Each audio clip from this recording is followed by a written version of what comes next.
ಮಂಜುನಾಥ್ ಅವರೇ ಪ್ರಶ್ನೆ ಏನ್ ಗೊತ್ತಾ ಮಂಜುನಾಥ್ ಅವರೇ, ಇದನ್ನ ನಾವು ಅತಿಯಾಗಿ ರಾಜಕೀಕರಣಗೊಳಿಸ್ತಾ ಇದ್ದೀವಿ ಅಂತ.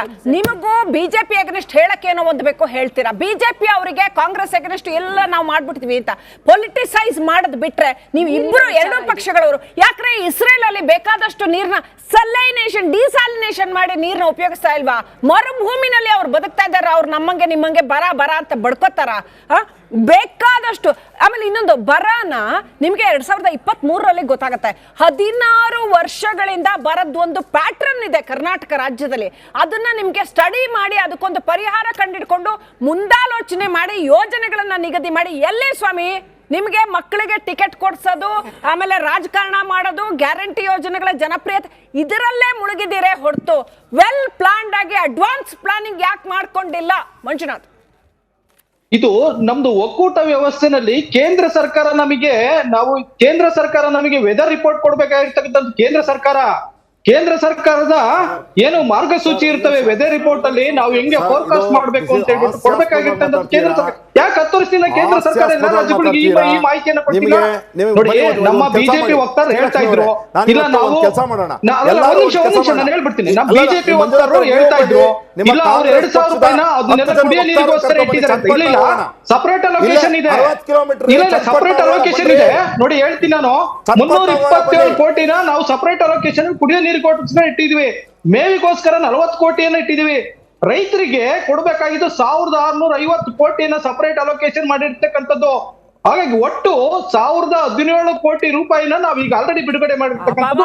ಇನ್ನು ಡಿಸಿಗಳ ಬಗ್ಗೆ 800 ಕೋಟಿ ಇದೆ ನಮಗೆ. ಹಾಗಾಗಿ ಒಂದ್ ಸೆಕೆಂಡ್ ಮಂಜುನಾಥ್ ಅವರೇ, ನಾನು ಬಸವರಾಜ್ ಇಟ್ನಾಳ್ ಅವ್ರಿಗೆ ಪ್ರಶ್ನೆ ಕೇಳಬೇಕು. ಸರ್, ನನಗೆ ನಿಜವಾಗ್ಲೂ ಹೇಳಿ, ಇಸ್ರೇಲ್ ಅಲ್ಲಿ ಅವರು ಅಡ್ವಾನ್ಸ್ ಪ್ಲಾನಿಂಗ್ ಮಾಡ್ಕೋತಾರೆ ಅಥವಾ ಬೇರೆ ಬೇರೆ ದೇಶಗಳಲ್ಲಿ ಅಡ್ವಾನ್ಸ್ ಪ್ಲಾನಿಂಗ್ ಮಾಡ್ಕೋತಾರೆ? ನೀರೇ ಇಲ್ಲ ಅಂದಲ್ಲೂ ನಮ್ಮಲ್ಲಿ ಬರ 16 ವರ್ಷದಿಂದ ಇದೆ. ಒಂದು ಸ್ವಲ್ಪ ಎರಡೂ ಸರ್ಕಾರಗಳು ಅಡ್ವಾನ್ಸ್ ಪ್ಲಾನಿಂಗ್ ಮಾಡ್ಕೊಳಕ್ ಆಗಲ್ವಾ? ಇವತ್ತಿನ ಸಮಸ್ಯೆ ಅಲ್ಲ ಇದು ಲಕ್ಷ್ಮಿ. ಯಾಕಂದ್ರೆ ಈ ಡ್ರಾಟ್ ಮಾನಿಟರಿಂಗ್ ಸೆಲ್ ಅಂತ ನಮ್ಮ ಕರ್ನಾಟಕದಲ್ಲಿ ಇದೆ.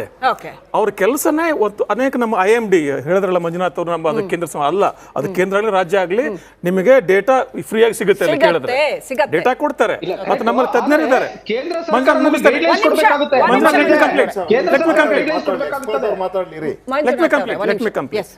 ಆಮೇಲೆ ಈ ಇಸ್ರೇಲ್ ಅಲ್ಲಿ ಏನಾಗಿದೆ ಅಂದ್ರೆ, ಅವ್ರು ಯಾವಾಗ ಮನುಷ್ಯನಿಗೆ ಕೊರತೆ ಇರ್ತದೆ ಅವನು ಕ್ರಿಯೇಟಿವ್ ಆಗ್ತಾನೆ, ಹೊಸ ಹಾದಿ ಹುಡುಕ್ತಾನೆ ಬದುಕೋದಕ್ಕೆ.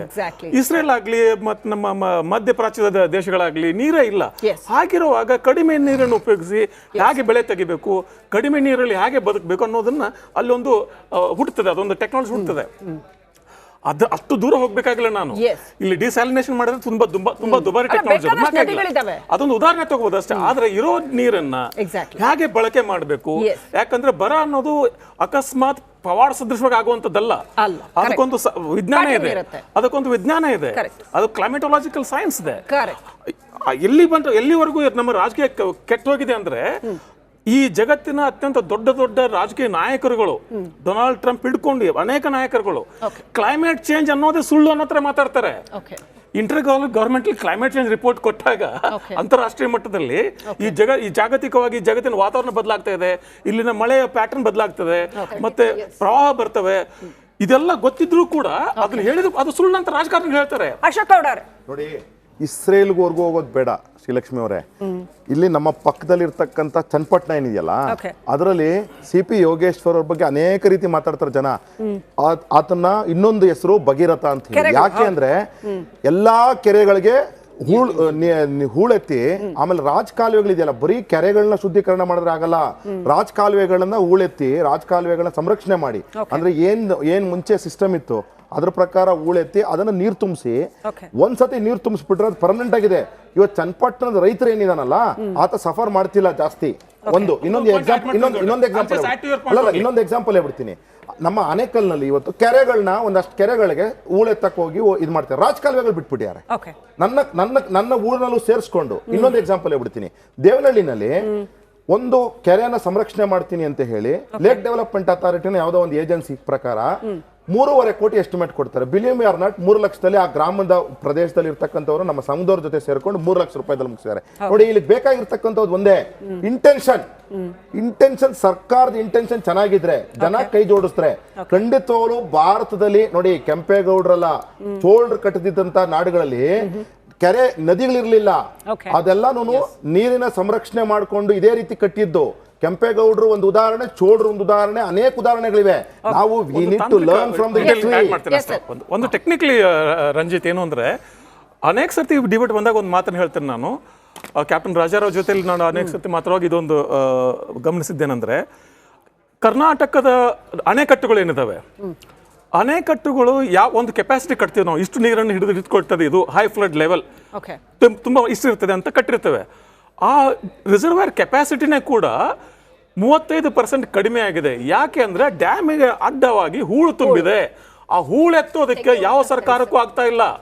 ಆ ಹೂಳನ್ನು ಎತ್ತಿ ಬಿಟ್ರೆ ಅಲ್ಲಿ ಇನ್ನು ಅದೊಂದು ಮಾತ್ರ ಅಲ್ಲ ಗೌಡ್ರೆ, ಏನಾಗಿದೆ ಅಂದ್ರೆ ಹೂಳೆತ್ತೋಕೆ ನಾನು ಕೇಳಿದಂಗೆ ಅಂತಾರಾಜ್ಯ ಕೆಲವೊಂದು ಸಮಸ್ಯೆಗಳಿದಾವೆ. ಅದನ್ನ ವೆರಿ ಈಸಿ ಆರ್ಗ್ಯುಮೆಂಟ್ ಟೆಕ್ನಿಕಲಿ ಅದನ್ನ ಸರಿಯಾಗಿ ಒಂದು ಪ್ರಬಲವಾದ ತಂಡವನ್ನು ಕಳಿಸ್ಬಿಟ್ರೆ ನೀವು ಸರಿಯಾಗಿ ವಾರ್ಷಿಕ ಆನ್ಯುವಲ್ ಮೇಂಟೆನೆನ್ಸ್ ಅದು. ನೀವ್ ಹೇಳುವಾಗ ನಜೀರ್ ಸಾಬ್ ಅಂತ ರಾಜಕಾರಣಿಗಳ ಹೆಸರು ನೆನಪಾಗತ್ತೆ, ನೀರಾವರಿಗೆ ಅಂತ. ಆಮೇಲೆ ನಾಲ್ವಡಿ ಕೃಷ್ಣರಾಜ ಒಡೆಯರ್ ನೀರಾವರಿಗೆ ಅಂತ ಎಷ್ಟು ದೂರಗಾಮಿ ಯೋಜನೆಗಳನ್ನ, ಒಂದು ಯೋಜನೆ ಇವ್ರು ಗ್ಯಾರಂಟಿ ಮಾಡಿ ಅಥವಾ ಒಂದು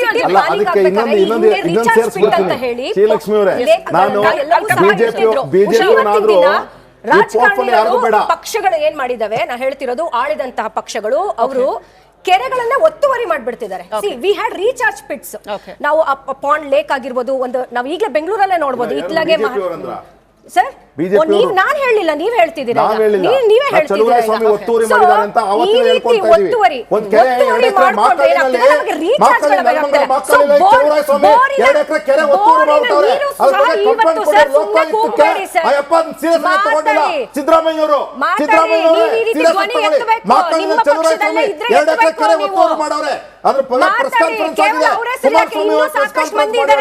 ಈ ಹಿಂದೆ ಬೆಂಗಳೂರಿನ ಮುಳುಗೋಗಿತ್ತಲ್ಲ, ಆಗ ಯಾರ್ಯಾರು ಒತ್ತುವರಿ ಮಾಡೋ ಅದನ್ನು ಹೇಳ್ರಿ. ಮನೆಪುರ ವ್ಯಾಪ್ತಿಯಲ್ಲಿ ಯಾರು ಇರೋದು ಅವ್ರನ್ನ ಹೇಳಿ.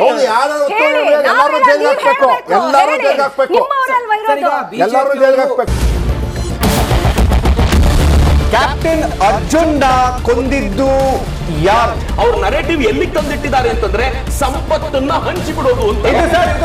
ಇದು ಸ್ಟುಡಿಯೋ ಟಿಪ್ಪು ಜಯಂತಿ ಮಾಡಕ್ಕೆ ಅವ್ರಿಗೆ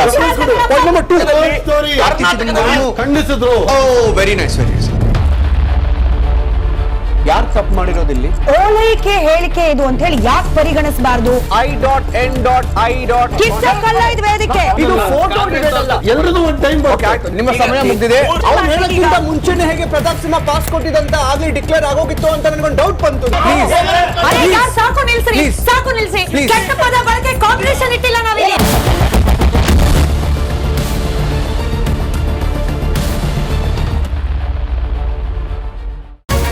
ರಿಪಬ್ಲಿಕ್ ವರ್ಡ್ ಆಪ್ ಇದು ಕೇವಲ ಅಪ್ಲಿಕೇಶನ್ ಅಲ್ಲ, ಸಮಗ್ರ ಸುದ್ದಿಗಳ ಸಂಪರ್ಕ ಮಾರ್ಗಕ್ಕೆ ಕ್ರಾಂತಿಕಾರಿ ಬದಲಾವಣೆ. ರಿಪಬ್ಲಿಕ್ ವರ್ಡ್ ಆಪ್ ಕೇವಲ ಸುದ್ದಿ ಅಪ್ಲಿಕೇಶನ್ ಪರಿಚಯಿಸ್ತಾ ಇಲ್ಲ, ಬದಲಾಗಿ ಡಿಜಿಟಲ್ ಸುದ್ದಿ ಬಳಕೆಯ ಹೊಸ ಯುಗಕ್ಕೆ ನಾಂದಿ ಹಾಡ್ತಾ ಇದೆ. ಇದೊಂದು ಬ್ರೇಕಿಂಗ್ ನ್ಯೂಸ್, ಪ್ರಭಾವಶಾಲಿ ಕಾರ್ಯಕ್ರಮಗಳಿಗೆ ಗಟ್ಟಿಯಾದ ನ್ಯೂಸ್. ಇಲ್ಲಿ ಕೇವಲ ತಾಜಾ ಸುದ್ದಿ, ಅದರ ನೇರ ಪ್ರಸಾರ ಮತ್ತು ಚರ್ಚೆಗಳಿಗೆ ಮಾತ್ರ ಅವಕಾಶ. ರಿಪಬ್ಲಿಕ್ ವರ್ಲ್ಡ್ ಆಪ್ ಡೌನ್ಲೋಡ್ ಮಾಡಿಕೊಳ್ಳಿ. ಗೂಗಲ್ ಪ್ಲೇ ಸ್ಟೋರ್ ಮತ್ತು ಆಪಲ್ ಆಪ್ ಸ್ಟೋರ್ನಲ್ಲಿ ಲಭ್ಯವಿದೆ.